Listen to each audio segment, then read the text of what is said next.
غور سے سنیں۔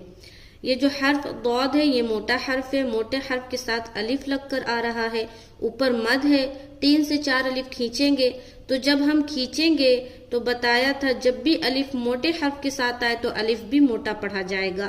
تو الف موٹا پڑھتے ہوئے 3 سے 4 الف کے برابر ہمیں جو کھینچنا ہے، تو اس کی جو 3 سے 4 الف کے برابر جو کھینچیں گے جو مقدار ہے وہ پورا آخر تک موٹا ہی ہونا چاہیے۔ جیسے کہ بعض اوقات لوگ پڑھتے ہیں وَلَضَّالِّينَ،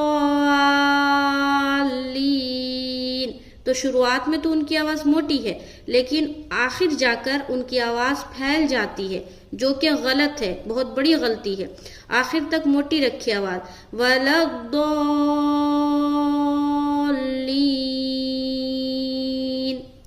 وَلَضَّالِّينَ